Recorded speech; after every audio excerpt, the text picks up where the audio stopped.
Hey, welcome in. Welcome to the Arrowhead Addict podcast. We are here coming to you live. The Kansas City Chiefs are going to the Super Bowl. You only win a Super Bowl 2 times every 5 years, right? Oh! The warm-up act is over. Let's bring in Melissa Etheridge, massive Chiefs fan. Melissa, Super Bowl champion, 2-time Pro Bowler, and Trent Green. Trent Green, how you doing? Hey, what's going on, guys? And he picked it up! He picked it up! He's gonna score!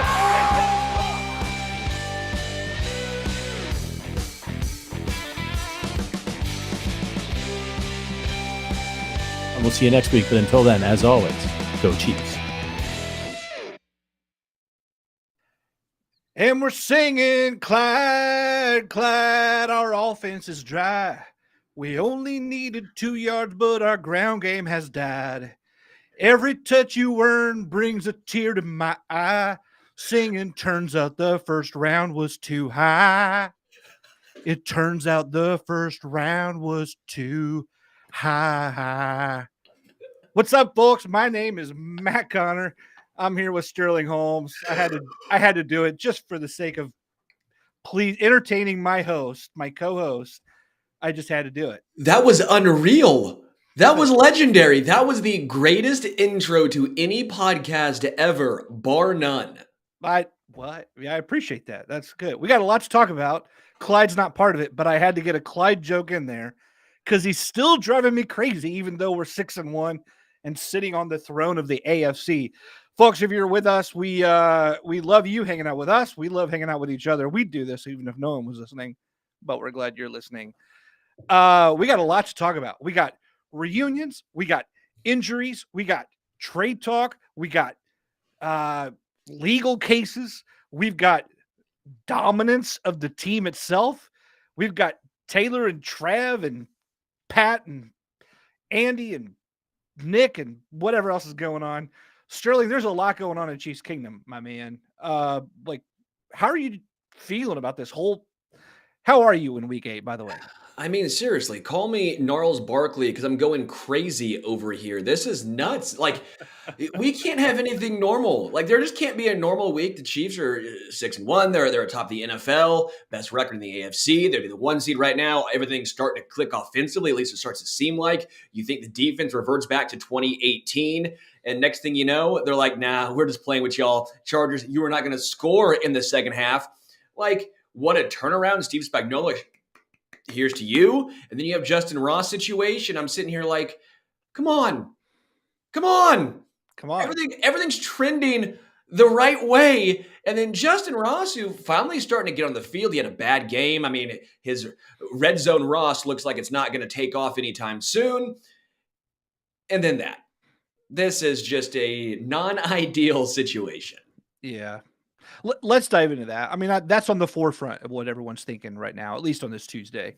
The Chiefs are a great team. There's a lot to appreciate here.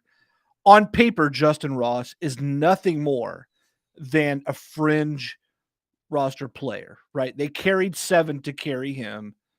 A guy has 3 catches for 34 yards.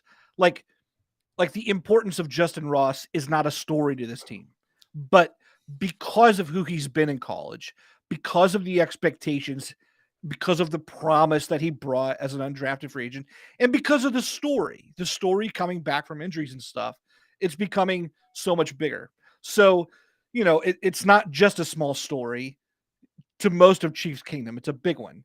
And then for it to hit like this, like he was slowly earning more playing time, like you said, then here it is. When the arrest happened, for those who don't know, Justyn Ross was arrested yesterday. There was a lot of questions about what exactly happened. He showed up today in court via Zoom. He got a bond of just $2,500. There's some allegations here about a domestic violence incident in which some property was destroyed. Yeah, I could look. I actually pulled up right here. It's the Kansas domestic battery charge, defined as knowingly causing physical contact with a person with whom the offender is involved or has been involved in a dating relationship or a family or household member when done in a rude, insulting, or angry manner, end quote. Ross is due again in court December 4th. Again, when this first came out, it was a felony charge of over $1,000. Now that has been Misdemeanor. reduced to less than $1,000, according to court records in Johnson County. He pleaded not guilty to both of the misdemeanor charges during his arraignment hearing today. And again, as you mentioned, that bond was set at $2,500 with various conditions, including no contact with the accuser or any witnesses. Yeah. All this is very standard, right? And the Chiefs are probably going to let the legal process play out here. Let's admit here, most people are worried about what the Chiefs will do in response. And the Chiefs' history here is a little bit interesting because remember, like everyone knew that Chris Lamons had assaulted a man with Alvin Kamara. But they stuck with him on the roster. They let him play a whole year with those allegations hanging overhead without really caring about it. And honestly, no one really cared about it because it was a special teams cornerback and it wasn't a thing really. However, we've also seen in the past the need to let something play out because certainly we all remember Tyreek Hill and the way that he was dragged publicly without, he was, of course, from the very beginning saying, no way, this did not happen.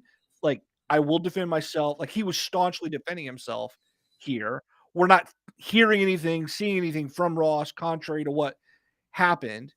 So the Chiefs have rolled with some of these things. Even like, let's say Willie Gay getting suspended for, the DUI that where you ran into a light pole or something like that, right? Am I remembering that right? Yeah. So there, in other words, what are you talking about? Willie Gay Jr. That was the vacuum situation as well. Oh, yeah, that was it. That was it. And I see Daniel Akers right here. It says, as long as he doesn't lie, that was the major issue with Kareem Hunt, right? Yes. It was. That wasn't even what happened. It was the fact that he'd burned all the bridges of trust to even come back in the building, right? And I just find this, again, we're going to let everything play out. Speculation does no good at this point. You mentioned it perfectly. The Tyreek Hill situation, we're going to try our best to bring you the facts and not try and put any spin. I don't want to give thoughts on this until we know for sure. Because again, you mentioned it, the Tyreek Hill situation, that is numero uno of why we do not do that. We're not here to try and generate clicks or speculate. This is this is something you pump the brakes on and you watch. Yeah. We're all going to be glued to it. Just so everyone knows, has the facts. His next court date is not till December the 4th. So we're talking about Nick Bolton will be back. Oh no, he won't be. He's out for 2 months. I said that wrong. Anyway, it's going to be a while. We have 5 or 6 weeks until that happens. It is just worth noting that the Chiefs have had some patience here, letting the process play out and not trying to get ahead of it in terms of some PR way, letting go of a player. They've been patient with players. They've let players, kind of deal with them and let the NFL punish them for them. That's the way this regime has let things play out in the past. You gotta go ahead. But you mentioned it. I know people are going to automatically point to Justyn Ross and his lack of production on the field, but you mentioned Chris Lamons. I mean, Lamons was a special teamer. Don't get me wrong, Lamons was a very good special teamer, but still, it's a special teamer. Yeah. And the Chiefs stood by his side and let everything play out. I don't know why, as you're kind of alluding to, would it be any different for Justyn Ross? Right. I totally agree with you. Thomas Cole, just to go to a comment real quick. This team is about to spiral. If you have to talk about being distracted, you're distracted. If you can have a person on the team bringing in the single person on earth with the greatest amount of media speculation and and intrigue into the building and Taylor Swift, I think I'm going to be okay with Justyn Ross getting arrested in Kansas. I'm just not that concerned about that in terms of a distraction issue, if you will. You'll just go ahead and shake it off. I mean, if you're talking about spiraling, I don't know who you're a fan of, but hopefully it's not the 49ers because Brock Purdy could not throw a spiral last night. There was something interesting football related in regards to Justyn Ross. Jordan Foote was tweeting something about what Albert Breer said in regards to Justyn Ross's development with the Chiefs. Here, I'll give this first, and we'll give some thoughts on this. Says, what I've heard is there are football issues here. He's been inconsistent in practice, and while he's big, he's not very fast and struggles running some routes. That makes him a tough fit in an offense where receivers are moved around constantly and asked to be versatile in what they bring to the table. Again, it feels like he's just a matchup guy for you, and those types generally play sparingly until they evolve, which, again, might be the least of his problems now. I think that also answers why you've not seen Justyn Ross in the field. You saw him in the red zone. Red zone Ross wasn't going to be a thing. That push off, take that out of the equation, whether you think it was or was not a push off. He was not turned around, not in the right spot. It was a bad route. I've said it time and time again. I'll say it very quickly here. He's not a guy you just plug and play. He has to have a play designed for him to begin with. You know, the year sitting out, you would have hoped he would have learned the playbook better, but maybe that's not the case. So on the field, he was not showcasing much. Yeah. And I think that plus the legal issue will lead people to believe that he's not long for the team. But again, Chris Lamont, some others, like, we'll just hold. Ross is on the team. Ross is going to be around until he's not. You got to treat him as such. You've mentioned him before in comparison with a Jody Fortson type. Mm-hmm. And that's exactly what we've seen play out here. Scripted plays, generally around the red zone where he can use that size in a good way, without a lot of other use on offense. And as much as people want to like hype him up or want him to get more time on the field, I think if he got it, everyone would go, oh, that sucks. That now I see why he wasn't getting it. You know, you'd have the letdown. So yeah, this legal thing complicates it a little bit, but I'm not going to be surprised either way how this goes. I think. Again, before we move on, just so everyone's on the same page, Justyn Ross charged with domestic battery and criminal property damage of less than $1,000. That's what the court records in Johnson County show. Pleaded not guilty to both misdemeanor charges during his arraignment hearing today. Bond set at $2,500 with various conditions, including no contact with the accuser or any witnesses. And then Ross is due again in court on December 4th. Yeah. So we got a little bit of time there before we'll probably figure out what happens here. Look, the Chiefs on Sunday. Let's talk a little bit before, I want to dive into some individual performances. Specifically, I want to get your thoughts and share some of my own thoughts on the debuts we saw. But in general, I want to talk more bigger picture. Look, man, these Chiefs took care of it. I mean, there were a few drives in a row.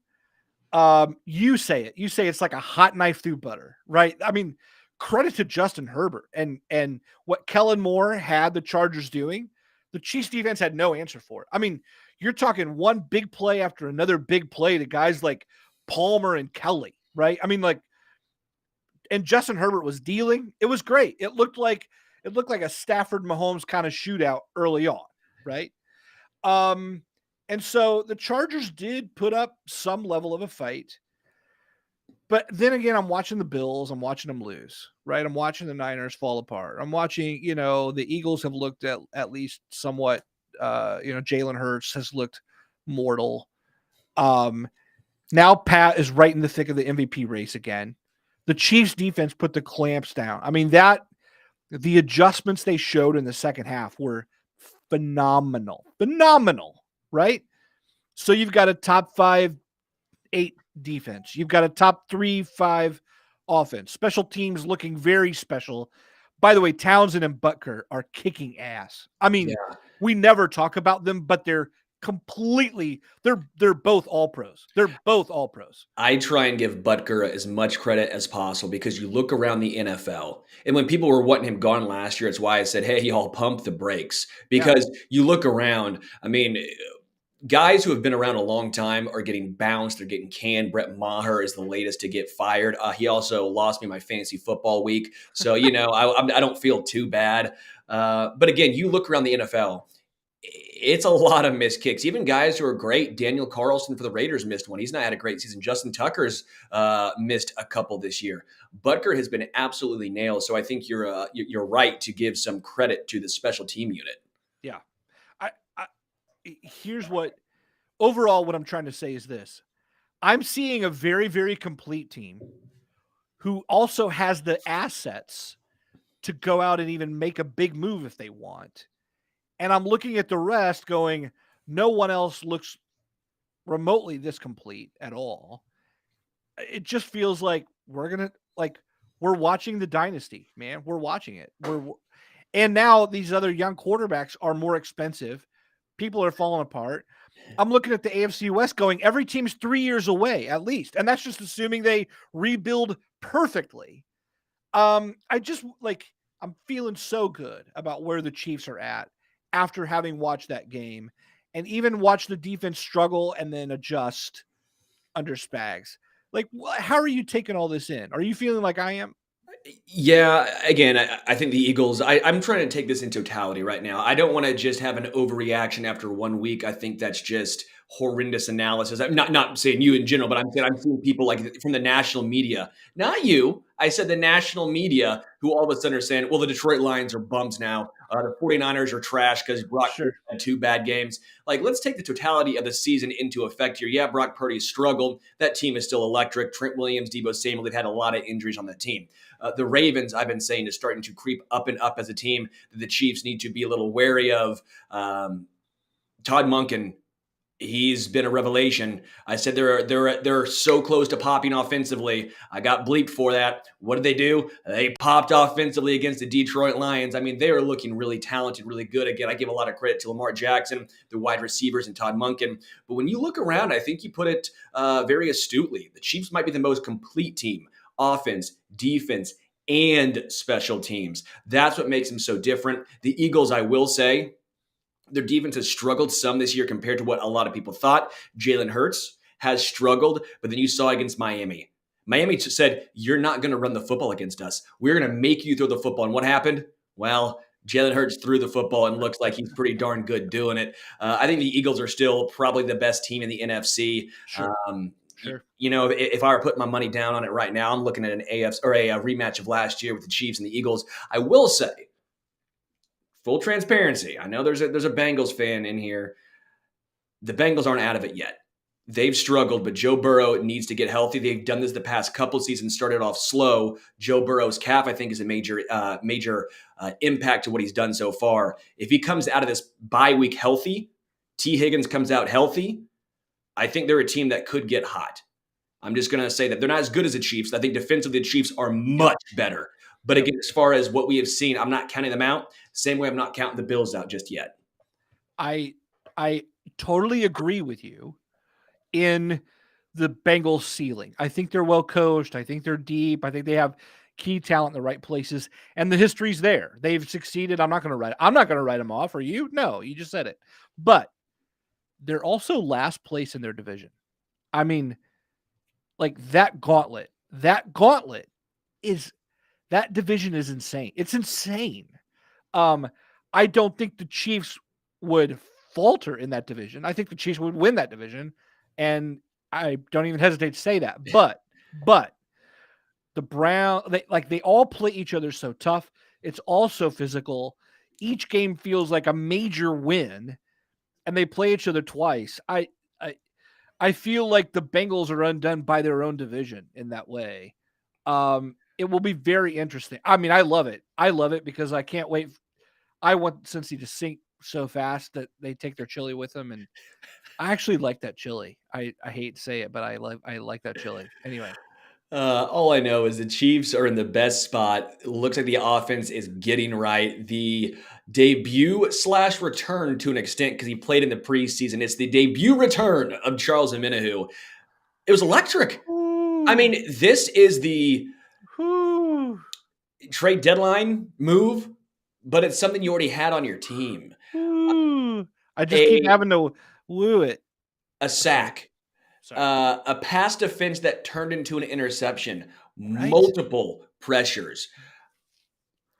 Charles Omenihu was incredible inside, outside, obviously helped everyone. And Chris Jones, I know, didn't have his best game, but Charles picked it up for him. It also allowed Mike Dana to get a sack. It allowed George Karlaftis to get a sack. Drew Tranquil, Willie Gay Jr., they got involved in the action. I mean, this was the absolute best a debut could have gone in my mind for Charles O. Here's what's crazy. Let me change the subject just to bring it back around to Charles. Today word came out from the Washington Commanders that they're probably selling. And not only are they selling, but they're taking calls on guys like Montez Sweat and Chase Young, right? Like the kind of trades that you want to see the Chiefs make last year when like for Brian Burns or something. Like get a guy, extend it, like the kind of trade I've been wanting them to do for a long, long time. And any other year at any other time, I'd be like, yes, finally the Commanders are selling, because the Commanders have had that incredible front seven for a long time. And it's like, yes, go, like, I ain't sweating this. Go get Montez, right? Like Chase Young, bring him in. And Keith Sweat. yeah, dude, love it. And I would have like begged for those moves. Now, look, Chris Jones is playing very well on the edge a lot of the time. Omenihu's there, Dan is there, Karlaftis is there, Felix is going to get his. We got Malik Herring, who actually was having a really nice season and like spot like in minimal rotation. He's just sitting on the bench now. I'm just thinking there's no room. There's no room for any other acquisition here. That means we're full, folks. That means we're full of, I'll say it, length and strength. Length and strength for days. Length and strength. Look at that. I love it. Yeah, man. Spags has his guys. Charles O was the real deal. And look, man, I love John Dorsey. I've got a back tattoo of John Dorsey, top to bottom, left to right. I love him, love him. There's angel wings on it too for some odd reason. Dude, I love me John Dorsey, but I'll tell you what, Brett Veach is not only his last couple drafts, but look at all these. Think of all the defensive players that he signed this offseason that were like minor signings, right? Like even Omenihu, which was the most costly, would never have made like, here's a list of the biggest NFL signings of the offseason. Everything the Chiefs did was under the radar in free agency. But Omenihu, he like looks the part, looks like he's going to be the missing link up front. Drew Tranquil, we've like fawned over him. We've both written him Valentine's every month, including February. Mike Edwards has looked so good in that third safety role.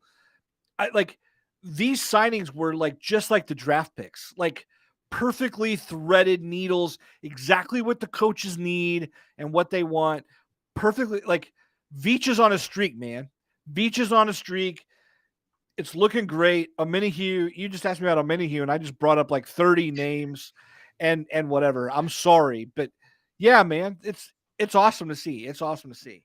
Yeah, another guy who made his debut or debut of 2023 for the Chiefs, McCole Hardman. I mean, a huge punt return, a big pickup when his one catch for 6 yards early on in the game. You're sitting here going, all right, this looks like McCole Hardman. You saw a missed route. You saw, I think it was a drop as well. It didn't look crisp. And then as the game went on, yes, you had a couple big plays, and then you're sitting here going, this is why. This is why. Now, you look at the box score and it doesn't tell the full story, but just some of the impact plays he made in that game, I don't know if it's too early to say I was wrong, but maybe he is a little bit bigger or a little larger needle mover than I thought. Because I said he's not really moving the needle. He moved the needle in this game. He did. He did. Trust me, I pump my chest out when I'm right. I will say when I'm wrong. I think I was wrong. McCole Hardman, just what he did, I think is going to help out in the red zone more than we think. Yeah. Look, don't beat yourself up for this, because I think you're right. He's not the needle mover in terms of like, oh, let's reshape the offense. But when you're the Chiefs, when you're already 6-1, when you're already this good, whatever, what the Chiefs need is, can McCole Hardman provide a definite boost 2 to 4 or 5 plays a game? That's it. That's it. Whether it's one great return and a catch, whether it's 2 or 3 great catches, whether it's a key first down and whatever it is, you really just need like 2 or 3 moments in 60 minutes. That's it. Because there's not room for anything else. Other guys are like Rashee Rice is going to get his, Kelsey's going to get his, it's just not going to be there. And yesterday, what we saw were 2 very specific boosts, and you turn and go, yep, that's worth a pick swap. That was it. That was it right there. That's all you needed. So I don't even think I need to see more from, I don't need to see more than even one catch for the first down. I don't need to see one more great return. It's just, give me a moment like that, a couple moments like that per game, and that trade is a definite success. Yeah, and for all the concerns I had, I think a lot of them were answered for the most part. Again, if you're expecting him to come here and be wide receiver 1, or if he plays a full season, go over 1,000, you're being unrealistic. But again, I think you have it framed perfectly. A couple of big plays a game. That is what this Chiefs team needs. And again, I expect his efficiency to really shine in the red zone.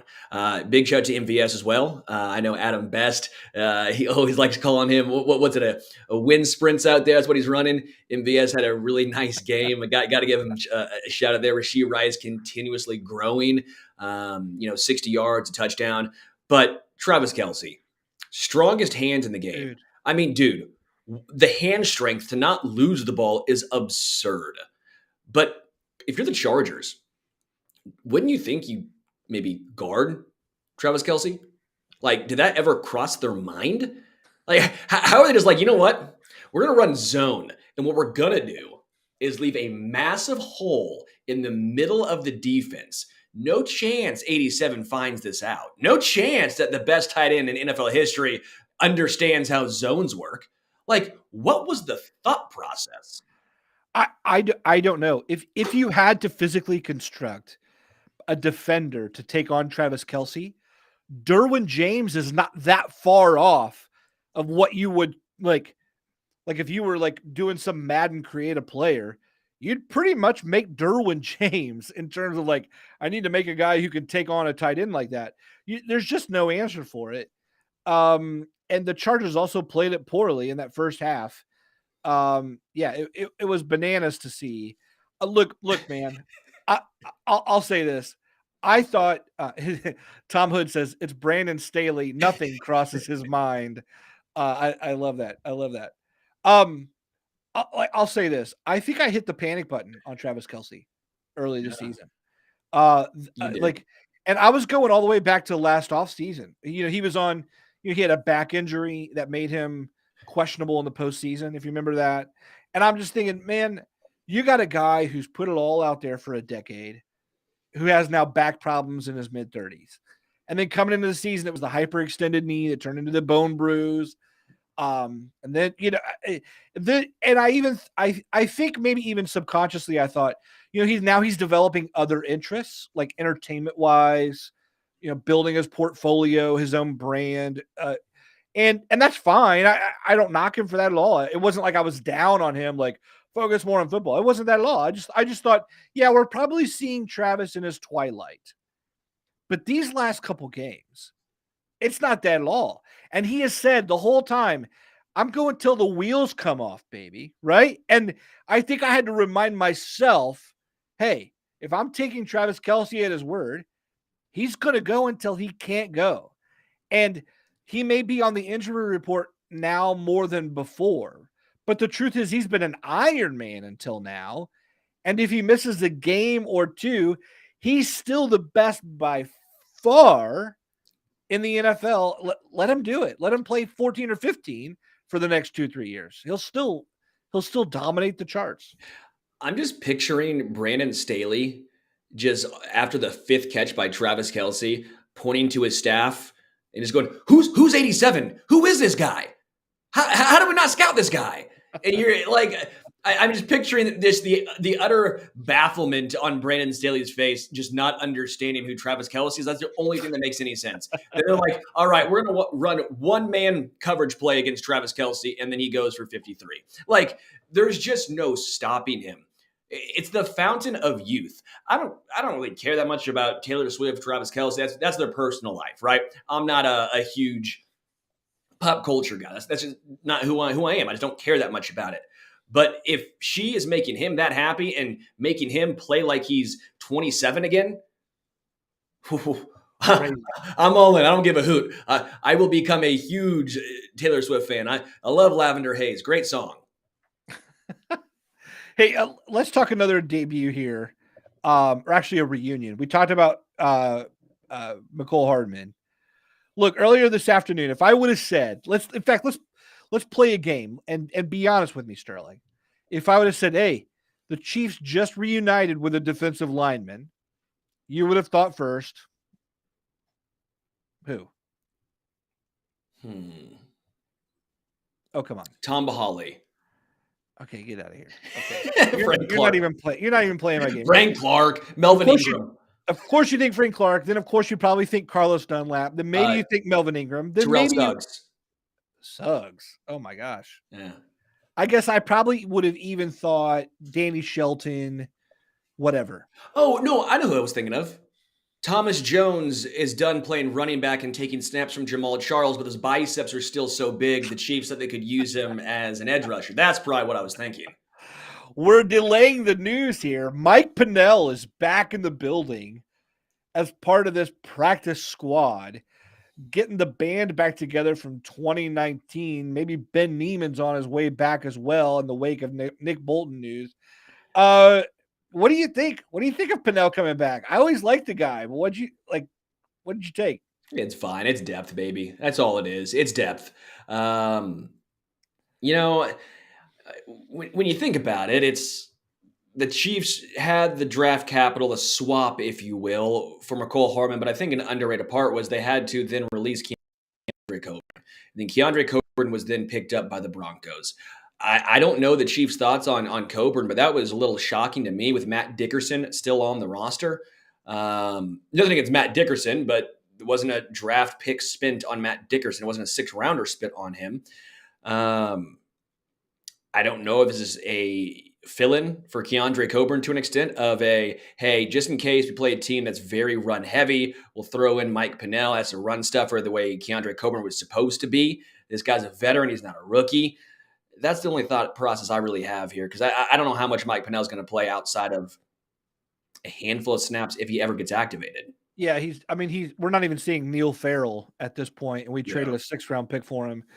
For all the people who were banging the drum about Keandre Coburn and how we could lose him and whatever, look, the Chiefs made it very clear Coburn wasn't good. I mean, people can say, "Oh, I liked him coming out of college," or "I thought he was going to be good," or whatever. I mean. Look, man, in training camp, Coburn had every opportunity to earn some level of reps, and they went with Dickerson. They brought in Phil Hoskins. They were bringing in Dietrich Wise or some of these other people that are look, I mean, it just wasn't happening. And then they kept him on the roster as a healthy scratch. And then when we lose him, we act like we just lost the heart of the ocean and like on the Titanic, like we dropped that giant jewel down in the ocean. Like, oh, how could we lose that? How did we lose that to the Broncos? They have Coburn. And look, I wish Keandre Coburn well. I hope, sure, have a great career with the Broncos. But the Chiefs, look, I mean, they weren't even interested in keeping him around and developing him. They traded for Neil Farrell even after they drafted him, and they're not even playing Neil Farrell. Yeah. So yeah, look.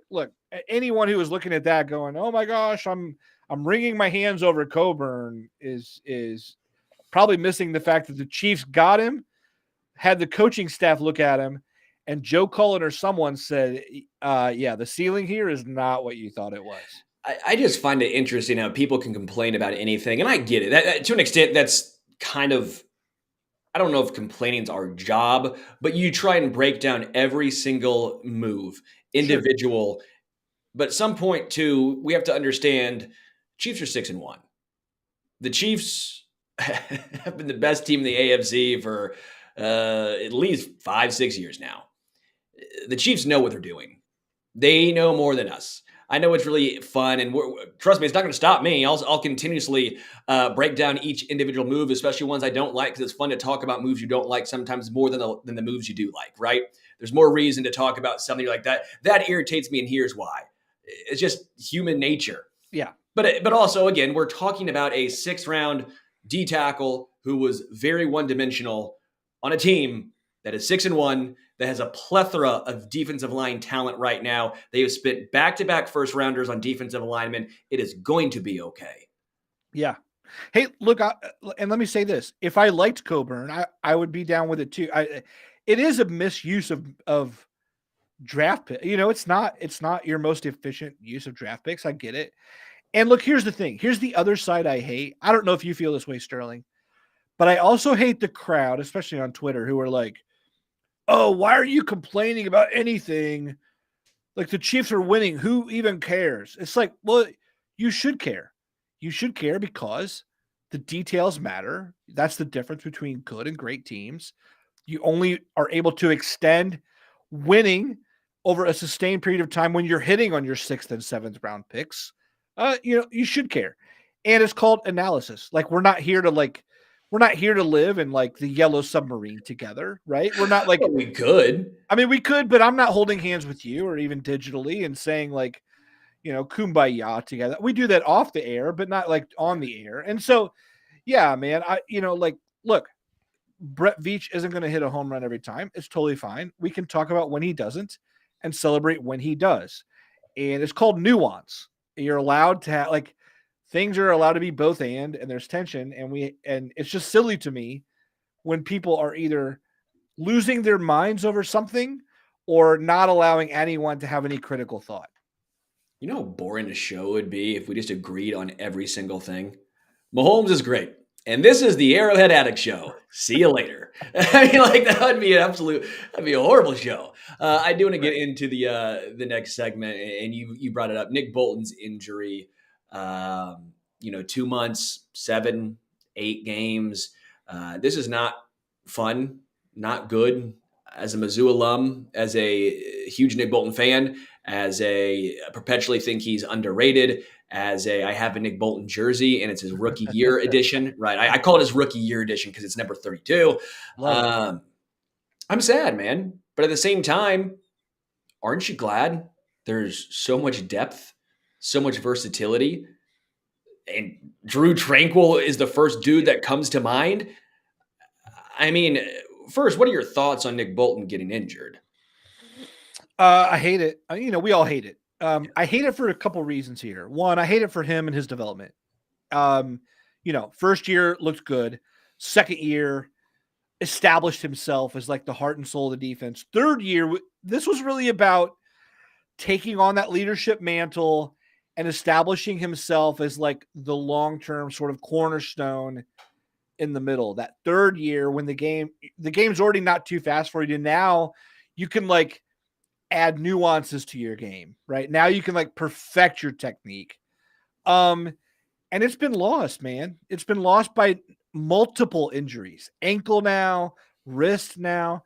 I don't think he's injury prone at all. These are just like random injuries that have happened. It's not, he plays violently. He's going to suffer some injuries. So I just hate that for him. And I also hate the length of it, man. Yeah. Look, it's one thing to say like, oh, the Chiefs finally got Drew Tranquill, just sub him in there. Well, now your floor is, if something happens to anyone, we're talking like Jack Cochran gets major snaps. Yeah. So it went from, oh, we have the depth to handle it. And if Nick Bolton was only out a couple weeks, I'd be like, great. But with Nick Bolton out a couple months and it's still being before the trade deadline, I would not mind a minor signing or a low-level trade to strengthen that unit even further if Bolton being out is going to be an issue and he is going to be out that long. Because if something happens to Willie Gay, which has happened a lot to Willie Gay, by the way, like tell me when Willie Gay's ever played 17 Ironman games and not missed snaps and whatever else. Yeah, that worries me. And Leo Chenal, as much as we like Leo, he's not the well-rounded. Bolton's much more well-rounded than I think people give him credit for. Yeah. And yeah, so I like seeing more Chenal, but I am a little bit concerned. That's not a knock on Jack Cochran. Maybe Cam Jones has something. We just signed Isaiah Moore to the practice squad.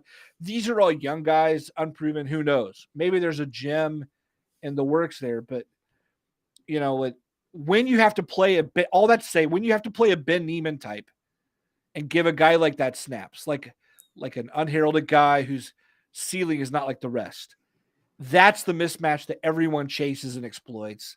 And then you hate ever seeing that guy on the field. So yeah, what'd you think when you saw it? Well, all I'm thinking is that you want to see Ben Neiman, Deron Lee, Damian Wilson, Anthony Hitchens. That's who you want to see back. That's what I'm gathering from this conversation. I actually think the Chiefs are still fine. I know it's 2 months. It sucks. I mentioned I absolutely hate that. Such a freak injury. It looked brutal because he is an Iron Man. Nick Bolton, he delivers a vicious hit, but you never would know. He is so calm. He is so in control always. His emotions seemingly in check. Happened to Mizzou, happened in the NFL. So when he was down and stayed down, I initially go, something major is wrong. This is not ow, I fell on my wrist. This is, that bleep is messed up. Yeah, he screamed in pain. Yeah, that because he is a tough dude. Yeah. So I feel for him. But I think the Chiefs are okay, the linebackers for now. And here's why. Drew Tranquill is the versatile piece. He obviously was a green dot with the Chargers. He will obviously take over that role here. He can drop back in coverage. He was top 15 according to PFF last year in pass coverage, but also he has 2.5 sacks already this year. Spagnuolo knows how to use him. And my one concern is he's a lighter linebacker. He is more of the coverage backer or a blitz linebacker. He's not Nick Bolton who's going to get downhill and wrap up and you're not getting a yard off him. That's not his game. But he doesn't have to be because the Chiefs now still have the versatility with Willie Gay Jr. and Leo Chenal. Leo Chenal really came on at the end of last year as a guy who was great getting downhill and stopping the runners, stopping running backs from getting any extra yardage. So if it's an obvious rundown situation, Leo goes on. If it's an obvious pass down situation, you have Willie Gay Jr. I do think you will see, Jack Cochran. That does not surprise me at all. What you lose is the chess piece advantage. You lose the versatility to an extent. You don't lose the versatility as far as what you have, but you lose the versatility on a play-to-play basis, right? Yes. And that's the biggest issue. But as far as what the Chiefs still have, I'm not concerned. You just have to make sure these guys know when they are and when they're not going on or off the field. Yeah. I want to get to a couple quick comments here, and then I have just one more thing to add here. Gary Holland says Nick Bolton is absolutely awesome. Totally agree. Tom Hood, that Drew Tranquill signing is looking genius right now. Couldn't agree more. We just talked about that. Jacob Delk says, I'm curious if they sign or bring up a different position with Bolton's open spot. That'll be interesting to see how they do that. Part of the conversation, at least on Twitter, was about whether we signed Frank Clark and like use that roster spot in some way with that. But I like Frank Clark. Trust me, I love playoff Frank Clark.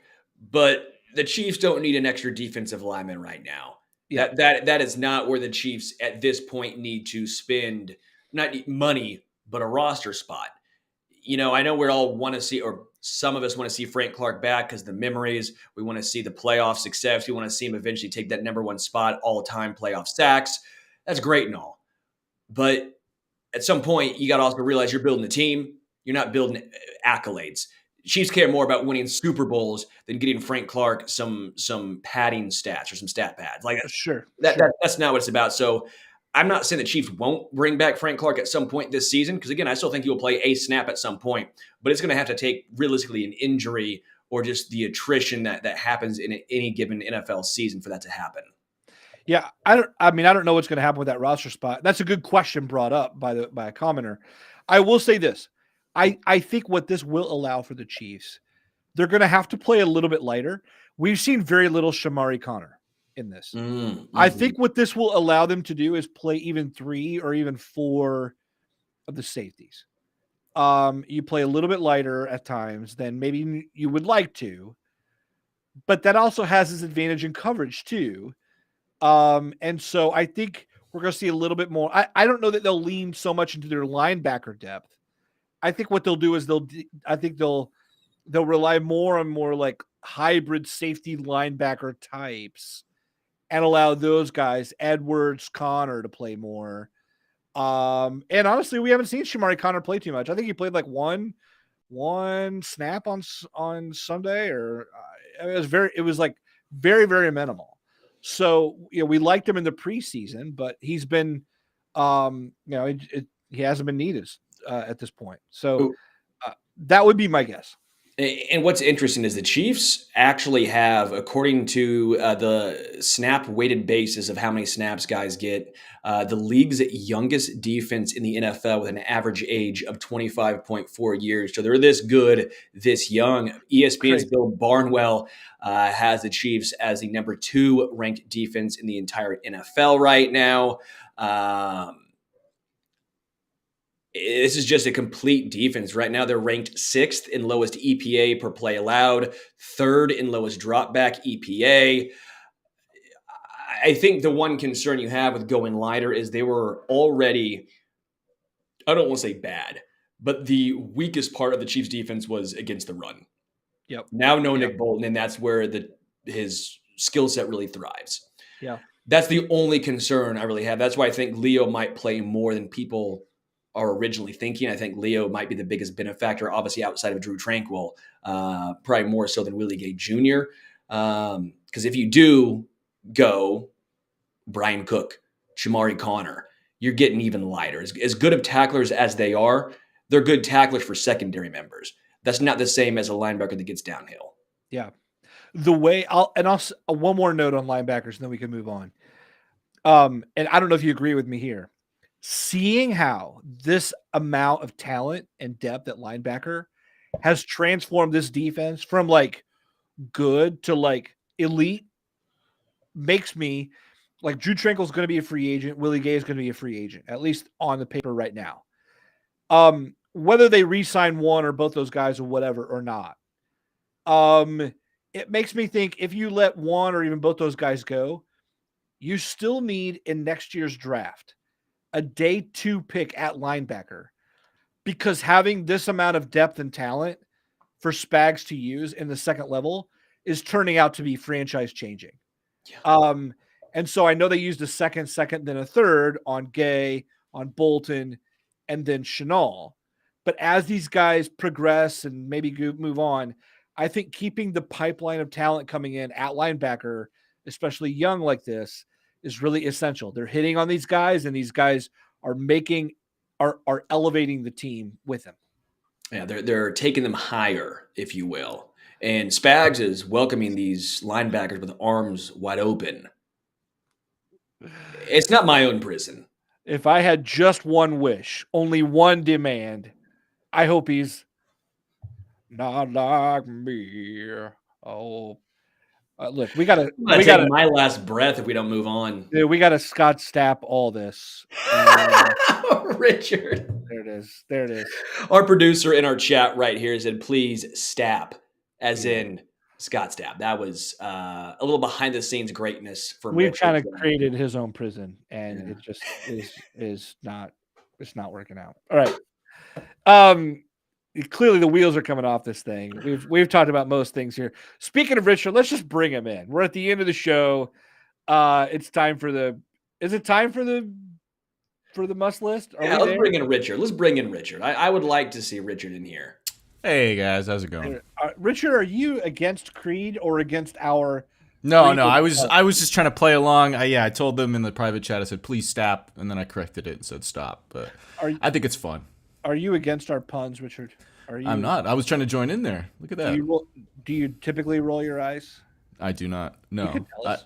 I'm enjoying it. Actually, I hate it. Yeah, you're right. I'll play it. I'll yes and you. I hate it. It makes me delirious. I knew it. Folks, we've reached the end of the show where we our last segment is always called the must list. It's where we recommend something that we've heard, that we've read, that we've watched, that we've taken in some way, and we think you should too. Just like you're taking this in, we hope that you put this on your must list with your friends. You're sitting around, you're like, you know what you guys need? The Arrowhead Addict podcast.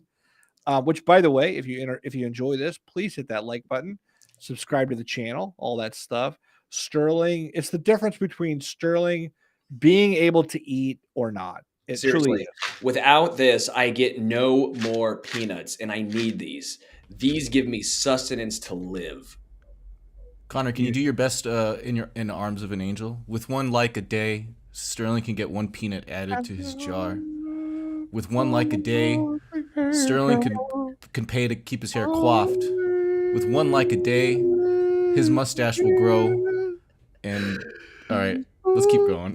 All right. Anyway, I'm not recommending Sarah McLachlan for my must list. I'm going to go first because I normally ask you guys. Have you guys heard Son Little? Nope. Do you guys like Sunday. Leon? Do you guys like Leon Bridges? Do you Yes, guys love Leon Bridges. Hell yeah. Okay, Son Little. He's been around for probably a decade or so. He's like an R&B. He's done some collaborations with like RJD2 and The Roots and others. He's killer, man. He's just killer. He's touring now. A couple nights ago, I was able to catch a show. There's a group called Black Violin, and it's like traveling, like kind of like these guys who play these orchestral string instruments with like a hip hop DJ and a live drummer, and they do all this like cool freestyle. And Son Little was opening for them, and I was like, I forgot how much I love Son Little. And anyway, he's got a new album that came out last year. If you like Leon Bridges and just good, like kind of, it sounds like old school R&B. He's great. So that's my must list for today. You guys take it from here. I've already gone. Richard, what do you got? I'll go next. All right, so this whole weekend I've been binging a bunch of games on my free time. I'm a big dork. I'm gonna recommend it's very underrated, the Pikmin series. I don't know if anyone's played this on Nintendo. I've got Pikmin 3 here for the Wii U. I'm one of the 5 people who bought that system. If you like real-time strategy games, but you want maybe it's kind of childish, but these little things, they go hard. They fight for you. They die for you. It's a little game about controlling creatures to help rebuild your ship and get off a planet. It's cool. Pikmin. Get it. Check it out. Question. Yes. What and how many drugs are you partaking in as you play said game? I'm partaking in none. Though I did come home a few nights after drinking and I was like, I'm playing Pikmin. I'm playing some Pikmin tonight. So I was sitting there kind of, buzzed playing Pikmin and just realizing I love the game. So must listen. All right. My must list is Trent McDuffie. We must make Trent McDuffie all pro. We have to. Dude is elite. He is electric. It's bullshit he doesn't get thrown into the national media conversation when talking about the best corners in the NFL. He's Trent McStuffy in the run game. He can blitz. He can do it all, inside, outside. What do you want from Trent McDuffie? Because guess what, baby? He got it. Give me all the Trent McDuffie stocks. Dude is elite, okay? This Chiefs fence, if you will, all starts with Trent McDuffie, baby. I just love you brought up a Chiefs player. I love it. That's not my actual must list, but I just felt like we needed to give Trent McDuffie some love because he's been really good. You're totally right about Trent McDuffie, by the way. My actual must list is Omaha, which I understand now why Peyton Manning was always yelling Omaha, because it's a great little city. It's actually a lot bigger than you'd expect, but Omaha is really cool. Went up there and saw band Midland. My fiance and myself made a little road trip up there, a little spontaneous road trip. So the band Midland, who we've always wanted to see, they were phenomenal. They played 14 Gears. They do a Jerry Reed cover of Eastbound and Down. It was great. One of the best concerts, Midland, I have ever been to. Just so fun, so entertaining. Then also they were actually the opener for John Party, which is funny. John Party's fine. I went from Midland, but John Party's fine. What's interesting is John Party played my fraternity party a decade ago, and now he's headlining 8,000 person arenas. Holy shit. Think he blew up a little bit there? That's pretty amazing. That's pretty amazing you saw him at your frat party. Yeah, we was like, hey, this country guy, we can just get him for like I don't know, like $1,000. Do you think we should get him to play our party? And we're like, yeah, sure, why not? We can all throw like $30 in. We'll get this guy. So we did, and now he's headlining arenas. So that's kind of neat. Love it. Love it. Well, folks, if you have any recommendations of your own, always let us know in the comments or in the comments on the video or podcast, however you take this in. More than anything, we just want to say thank you. Thank you for hanging out with us halfway through the season. You guys are just always great. It's just always so much fun to hang out. So we appreciate the love that you share with us. We hope you feel it back. On behalf of Richard, Sterling, and myself, this has been a pleasurable show. It's been a lot of fun. And of course, it's easier when the Chiefs are 6-1 and kicking ass. So until tomorrow, come back tomorrow for Adam Best and Sterling for our Wednesday. No, Adam, just Adam? Just Sterling. Just Sterling. Sterling. By the way, is Sterling frozen? No, he's not. He's just. No, I'm just sad that it's just me tomorrow. But he'll be with a guest. We're finding him a guest right now. Adam Guest is Adam going to be on the Guest. show. And All Christopher Guest, yeah. But not Adam Gase. Please no Adam Gase. He can't run an offense and he would somehow sink a podcast. So as long as it's not Adam Gase, we'll be okay. You're not all about that, Gase? It's You're the not? Gase of spades. Dude.